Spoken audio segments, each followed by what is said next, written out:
Hi everyone, I'm Haley Foster, and on Executive Interviews, I'm uncovering the hidden strategies for real business success. Come with me as I dive into candid conversations with business experts that might just change how you define success. Hello, and welcome back to Executive Interviews. My name is Haley. I am the marketing manager at PodUp, and I am joined today by Daniel Rasmus. Daniel, we are so excited to have you on. Thank you so much for joining me today. Well, thank you for having me. I'm looking forward to the conversation. Yes, absolutely. Just to give you a little bit of a background on who Daniel is, he is the founder and principal analyst at Serious Insights.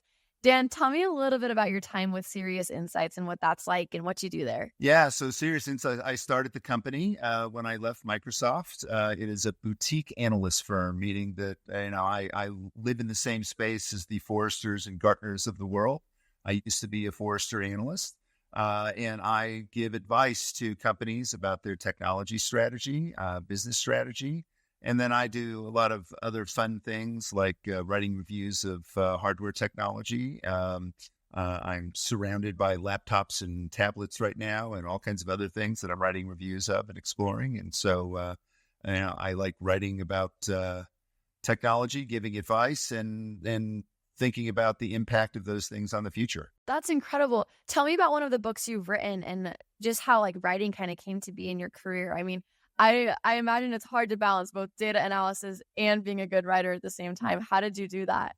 I'm a good writer first, although I had a high school teacher that told me I couldn't write my way out of a paper bag. I took that as a challenge. And Way to go. I actually went to college, not for business or anything. I was a poet, and I still am. I had a poem come out this month Wow. in a literary journal, so I still write poetry as well. But I've always done that. So I actually did not finish my degree, and I started writing for trade magazines. So I've written hundreds and hundreds of articles for back in the day before you were born, probably, trade magazines that are in print. Byte Magazine, Mac User, Macworld, PC Magazine, all kinds of places. And that has really been, to me, a major part of my career is showing my expertise through the writing that I do. And I just love writing. And so I run my own blog that has over 1,000 posts on it all by itself. And then I still write for outside publications. I write for clients. And it's just my thing. That's incredible. So did you work as a writer when you were with your time at Microsoft, or how did you get into that field? I did. So I was at Forrester Research, and I was the analyst for knowledge management and collaboration. And I would often complain that Microsoft would release software and not explain the thinking behind why they released what they did. And I had a vice president at one point tell me, Dan, why don't you just shut up about that and come here and help us think about the future better? And so they hired me to come to Microsoft, where I started. The main projects that I started on were scenarios about the future of work, and I those involved quite a bit of writing as well. But over my career, I ended up becoming the general editor for a book series. So I wrote a lot of white papers. I still get notes that people are reading my white papers from Microsoft on Wow. other platforms where they've kind of migrated over the years. And then I took the experiences of talking about the future and I wrote Listening to the Future with one of my now good friends, Rob Salkowitz. We put together a bunch of the white papers and other things into a book. And so that book was then given away to people all over the world. As you know, I used to do signing things when I was at Microsoft, and that was always fun. And then as I left, I wrote Management by Design, which was a book that kind of tried to bring together all of my years of management experience into a book. So again, it just I do words for as much as I do breathing. That's amazing. That is such a talent. You keep mentioning about how with Microsoft and some of your books, you're talking about how to think for the future. What does that mean and what does that entail? So I am, I think, an expert in a discipline called scenario planning, which starts off with the idea of uncertainty. We don't know how the future is going to turn out. We are very poor in high schools, colleges, universities at teaching people how to think about the future. So many large organizations have a lot of issues with change management. People are resistant. They get locked into what they're trying to do. The products get locked in. And then personally, we get locked into the things that we believe are, kind of our foundational pieces of our lives. And then when things don't, we start looking at what's happening around us and we start going, oh, I'm not sure how that's going to turn out. But I'm hopeful that I'll have the future that I want. Well, most of the time, the future that you want is not the future you're going to get. You end up with a future that it's the one that you're handed. And that's true for business as well. And so what I try to do is help organizations think about multiple futures. So we take uncertainty, and this is where the writing comes in. We take uncertainties, we create multiple stories about the future, about what could happen. And then we ask them to think about their products, their organization, their markets in those different futures, and allow them to practice the future. And then also give them permission to think about new products, new services, innovations that they might not feel like they have permission to think about because the business has a constrained view of what the future is, right? The business has said, here's what the future is going to be, and that's the one you're working toward. As soon as they start going, okay, well, that future might not happen exactly in the way the business thinks it does, they then get permission to think about that. And I've seen businesses have all kinds of innovations and also risk mitigation where there are things that they just wholly believe in. And, you think about things like, DVDs or CDs or other things, right? There are the businesses that were able to be more prescient about that could be something that's being challenged by streaming. We're sitting here doing something that, a few years ago, you would have had to be Diane Sawyer to have a microphone in front of you, right? And, we didn't have platforms for people to do, kind of citizen journalism and other things, right? And so those disruptions with technology, social issues, political issues, giving people the tools to think about the future more robustly is, where I like to spend most of my time working with clients. That's incredible. Do a lot of your clients understand the need to prepare for the future, or is that something that almost needs to be explained to them too? Well, there's a combination. So there are places where there are clear existential threats, right? So, I mentioned music earlier, right? So music at the time that there were, publishers of CDs, vinyl records, and everything else, when streaming was coming along, or in the early days, downloading via Napster and other things, right? So there was this digital music thing, and music was starting to be free. How do I make money if I'm a business when music is starting to be free, right? How do I change the business model of my business and perhaps influence the market to create something that, eventually becomes Spotify or Apple Music or something else, right? Where they're still making plenty of money off of us by selling music, but in a very different way than when we used to go down to Target and go, okay, I'm going to buy a CD. And I remember giving my niece advice once, never buy a CD that's more than $12.99 because they're going to go on sale, right? If you just don't want to spend more than $12.99, right? And now we spend $12.99 a month for a subscription to all of the music, right? Yes. And that's a big disruption, right? And so there are those existential threats. And then there are businesses who, I do workshops with organizations where we kind of dip our toes into it. I'll do professional development things where I introduce the technique of scenario planning and how to think about the future. And then they start having the realization of we maybe should do some more of this. And so it might come in at a level that's, well below the CEO or CXO level.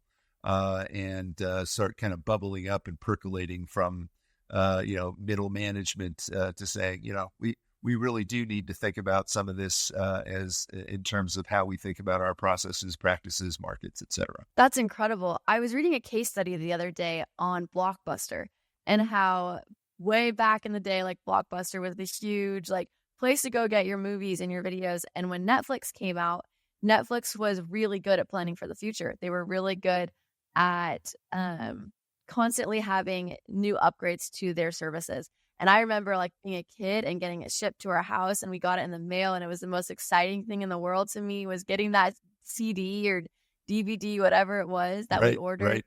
right, It was so fun and exciting. And then I remember when they came out as a subscription, I was like, wow, like it's already in my home. And they just evolved so well. And we're always listening to what the people wanted. They were making it convenient, where Blockbuster was always like 10 steps behind. right, And they still had their stores, but they didn't jump to a subscription until they saw that Netflix was doing well. right. And so, how do you kind of balance in preparing for the future for taking that risk and taking that leap versus playing it safe, but maybe not, you're not the first one in the industry. So it's kind of hard to keep that pace. Part of it is recognizing early on that there's something that you need to worry about, right? And that's why I focus on uncertainty. So looking at the things that, in the case that you're talking about, what are the models for how people are going to have content delivered to their home?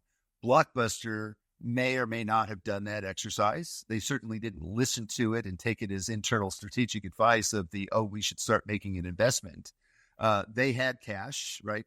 They also, they had a business model that, a lot of their money was being spent on physical locations and buying physical discs. So they also had constraints within their business model that may have not allowed them to invest as much, because Netflix was, kind of a pure play, and they had less of they certainly didn't have the physical storefront investment. So Blockbuster had some of those constraints, but they also, just for businesses in general, being able to give yourself the ability to think about what the uncertainties are that you're facing. And then I talk about having a strategic dialogue, talking to the business, because to me, a business's strategy is the story it tells itself about the future. And they told themselves that was going to be a fluke, right? Nobody's going to want to do that. They like coming and shopping, right? And they like touching things, right? No, people know what they want. We now have an information economy where you can read about reviews from lots of different people, get your Rotten Tomatoes score and go, yeah, I want to see that one, right? And based on Netflix, we don't even care about, we don't even care about the Rotten Tomatoes scores, because movies like Union are number one on Netflix right now and not so good on Rotten Tomatoes. But we like to, be able to see the content and fit it into our lives. And Blockbuster was less convenient. And I think there were a lot of factors that they could have thought about. But again, they were kind of locked into we think we know the market. And they weren't paying attention to the customers or to the technology. And looking at possibilities. And Netflix was. At some point, Amazon's made the statement, we're already seeing the end of, home delivery, right? We're imagining that at some point this is going to stop. And that's a very good statement for them to make. It may not make the shareholders happy, but it certainly is a good strategic choice for them. And the same thing with Netflix. Hopefully they're always looking at what's the next thing, because if you look over the course of time, all businesses have been disrupted by technology, and including banking, right? And financial technology, et cetera, right? So being able to be open to what is possible, and that's where scenario planning tries to give you that tool to open the minds of your teams to the possibilities. That's incredible. Thank you so much. Just blows my mind the importance of that scenario planning. What exactly does scenario planning look like? How does one start that? How do you be prepared for these different uncertainty factors that can come? Yeah, well, the first thing is putting a name on uncertainty, right? So most of the time, if I'm doing a big project, I will start with interviewing people within an organization, and then expert in the field, and then people who are not associated with the field at all, because we get very incestuous about our intellectual models, right? And so Absolutely. we know what we know, and we think we're experts, but people from outside may have different opinions and different thoughts. And so I try to bring in outside people. You create a list of the uncertainties. Then you have, typically a workshop where you're going to vote on what are the most critical uncertainties. So you have to hold two ideas in your head at the same time. It's important to the business, and I have no idea how it's going to turn out. And tell me which ones of these things, and sometimes there's 200 items, right? Tell me of these 200 items, which are the most uncertain and most critical. And then we start playing with those and coming up with a set that are the two most critical drivers. And those become axes for a set of a matrix where we start then building out 4 different stories about the future. There are some variations on this technique, but this is what I call the industrial version of scenario planning because it always ends up with 4 scenarios, right? In a matrix. And so you end up then writing those stories, and that's where the writing comes in. All of the uncertainties, if I've got a list of 200, they all show up in the story, and I consider them characters in the story. I write about them as though they were characters, and I talk about here's what the politics does, and here's how water plays a role, and here's how social media plays a role, and here's a regulation that came into play and its impact on the story, right? And so you have to very much craft a narrative for those. But then you say, okay, now let's talk about your strategy. Here's where you think the future is going. Here's a future that doesn't line up with your future. What do you do? What parts of your strategy are good for that future? What parts do you need to modify? What does that future inspire in you about your business that because you had a different view of the future that you might not have thought about? And that would drive innovation. And then in really good scenario planning, you also do monitoring, and you don't just do it as a one-time exercise. They continue to evolve. You monitor what's happening, and that helps you navigate the future. That is incredible. Thank you so much for sharing some of those tactics with us. We Sure. have talked a lot about preparing for the future. When you were like college age, like a lot of our listeners are, did you ever see yourself starting your own business when you prepared for the future? No, I saw myself winning the Nobel Prize in Literature as I was playing my flute in the laundry room at UC Santa Cruz. But I think that liberal arts, and I think we spend too much time thinking about tactical and practical in college these days.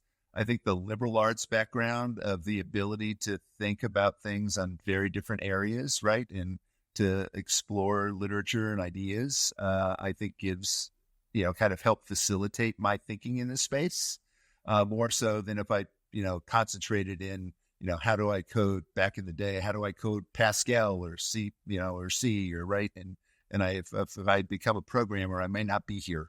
I think my poetry background and kind of the openness to new ideas helped fuel this as I became much more involved in my business career. That's incredible. I definitely see, like we talked about how you need a plan. You need to be aware of the times are changing and kind of how to move forward. And I think you are a great example of what you preach. You were able to see like, okay, like I see a need, I'm going to fix it. And you saw that with Microsoft. And then that just evolved into you seeing that a lot of companies have these same problems.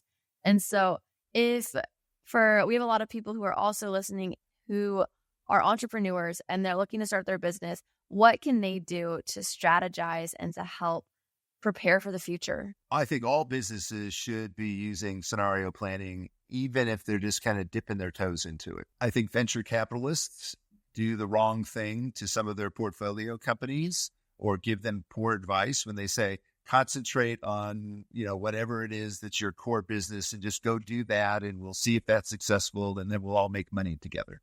Well, the failure rate of startups is pretty big. So I think that's not great advice, right? I think companies could use some outside impetus to challenge what they're thinking and make it better, right? Or even have the conversation about that maybe the thing that we think is so great may not be so great. If we look at all these different futures and we can't find the right place for it to play, maybe we should reevaluate if that's the greatest idea we ever heard of, right? And so I think being able to challenge your assumptions, which is a foundational principle in scenario planning, is very valuable to entrepreneurs. And I think it's advice that VCs and investors should be giving to their portfolio companies is, really think about it, right? But, we live in a kind of results-oriented world, and it's too near term, right? Scenario planning forces you to think 2, 5, 10 years into the future. And that's not where people are putting their money at the moment. And I think they might actually make more money if they thought about the future more robustly. Absolutely. I think when you're thinking about the future, you're investing in the future. And I think it's really important that as we do start our businesses or start our careers, that we are planning ahead and we're thinking about the future. And I appreciate so much you teaching us about all the different ways that we can plan and really get our feet on the ground with these different techniques of thinking about the future. Dan, before we go, I would love to ask you for some advice. What Sure. career advice do you have? And I know this is a broad question, but just Yeah. with all of your experience, I would love to hear some career advice. I think the best career advice is twofold. One is do what you love, right? Find a way. If you can't do what you love, find a way to work in what you love into what you do, right? And so that's why my favorite roles ever have included writing, right? That's what I love to do. And if I'm in a role that I'm literally just managing people or managing tasks and projects, I don't do that role for very long because it's not creative. It's not allowing that outlet for me. And I think the other one is for people to apply, as we've been talking about with scenario planning, apply that thinking to the work. Pay attention. Don't just become an expert in your area. Think about what the influences are in the space that you're playing in, regardless of what it is. If you're in retail or in manufacturing or technology or whatever the case may be, pay attention to the bigger world and start anticipating. So I did artificial intelligence first in the late 1980s and 90s. Wow. I was paying attention to, the early days. I wrote an artificial intelligence or managed and wrote an artificial intelligence program called the Surface Mount Assembly Reasoning Tool, or SMART, at Western Digital. And the reason I did that is because I was looking at that at a previous job, started writing about that. And as part of that job, they said, well, let's go do some of that stuff you're writing about in the magazines. And we ended up doing this great program that, really helped their manufacturing facility cut down on the time it took to bring products to market, right? I'm still doing artificial intelligence. I've got my AI PC from HP sitting back here and playing with that and loading up my own large language models on it. And right. And so, always I continue to look at what's next and hopefully create value for myself, for the people who are creating that world. That's incredible. How do you find out about those sources? Like you said, you've been working on AI since the 1980s Yeah. and 90s, which is incredible because I feel like AI didn't really blow up for the consumers and just the average Joe until about like 2-3 years ago. So where Right. do you find out about these trends before they come? Yeah, so I'll give you one very, very specific thing that I do is I read scientific magazines, right? So New Scientist, Scientific American, the consumer ones, not the actual scientific journals, because the good ones, and I use New Scientist as a great example. It will have little snippets about these researchers found out this cool thing, and then they'll give you a link to the cool thing, right? It may never come to fruition, but go look at that and go play with it, right? So there are ideas that are in there that are starting to change the way that we think about biology and the human brain and various technologies, et cetera. Go look at those and just kind of touch them, feel them. Then you'll start sensing it. As soon as you're aware, it's kind of like everybody's wearing a red sweater today because I saw somebody wearing a red sweater. Now, I see all the red sweaters. As soon as I'm now paying attention to what's happening in artificial intelligence or, some other area, I'm now starting to see it, right? Oh, there it is, right? And I can think about what could I do? How does, it's not something that's immediate. It's how can I think about the passion that I have playing into this new emerging area, right? And so it gives you a little bit of a runway to get ready so that when something like, 2 or 3 years ago, when we saw ChatGPT kind of take over the world, right? We could have a whole conversation about where AI is going at some point, right? That's a whole different area. But being able to then say, oh, I've already been thinking about this. I've been watching the evolution of transformer models. I was looking at Chat 1.0 before anybody was using it. I was kind of playing with it. I'm not ignorant of what that means because I saw it. I understand what's behind it. And I'm now better positioned versus, we have a lot of people who, woke up one day and saw ChatGPT and then had to scramble to say, oh, how do I become an expert in this really fast? Right. So they were trying to be, fast adopters versus early adopters and people who actually had some, kind of deep foundational thinking around it versus the how do I catch up really fast, right? And so I try to be on the let's pay attention to the world around us. Let's think about it as it happens, and then we're prepared better for what unfolds rather than always trying to scramble and catch up. I love that. That's such a proactive approach and such good advice. I mean, I for sure am going to go subscribe to New Scientist magazine and some of the other ones you recommended because I think it is so important to stay on top of things. And when you're in the business world, you need to be in the business world. You need to be thinking about those things in the future and how they're going to impact your business and your sales and ultimately your ROI for not just this year, but for the years to come. And so, Dan, I appreciate you coming on so much. I learned so much today, and I loved hearing all about your strategy planning and your scenario planning and everything that goes into thinking about the future. Well, thank you very much. I look forward to having further conversations, hopefully, and thank you again for the time. Absolutely. We definitely need to have you teach us more about AI with all of your experience and a little bit of a segment into how to prepare for the future part 2 with all of that AI stuff. I think that would be very valuable. Thank you so much for coming on. And thank you everyone for listening to another episode of Executive Interviews. Until next time, see y'all. I hope today's conversation has given you a fresh perspective on success. Join me next time as we continue to uncover the hidden strategies that drive business innovation. Remember, true success might look different than you think.